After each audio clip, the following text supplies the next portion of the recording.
Hey, this is a little simple thing that could make your case be harder to finish if you're not careful and looking at things in all planes.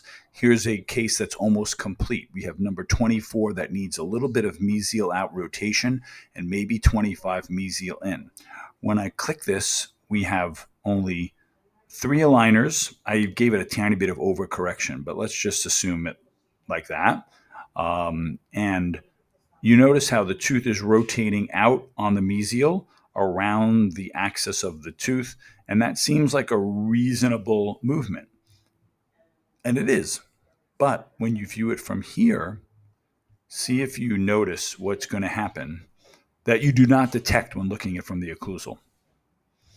Now, the question is, why is that dark triangle developing? Now, I know you might be thinking you could do some IPR here to minimize that.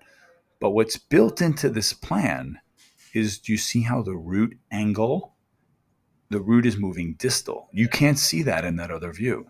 And it doesn't need to move distal because the incisal edge is not something you really need to level at this point because there's a lot of wear on the teeth and you can just enamelplasty that corner if you need to. So the way you remove that, you can just write down your modification, or to see how it would play out and verify whether you actually do need that movement, I'm now going to modify it. And what I'm going to do is I'm going to take the root crown angulation tool and I'm going to just put back the slightest bit of, I'm going to try to put it back approximating where it was. And you can use the incisal edge as the reference point, or you can just eyeball it. Can you see how now that is rotating truly around its axis?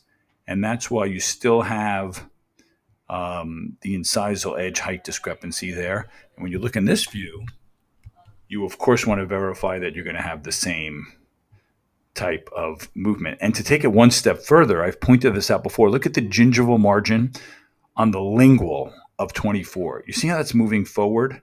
And you can see if the gingiva on the facial also looks like it's bulging out. You do not need to move the tooth that way. It's harder to try to get that kind of buccal root torque. So what I'm going to do is I'm going to remove some of that root torque. Now it's more of a tipping movement and it's rotating. You'll see there's not as much action happening forward at the gingival margin. So now I have taken a small movement and not made it any more complex. And I hope that helps.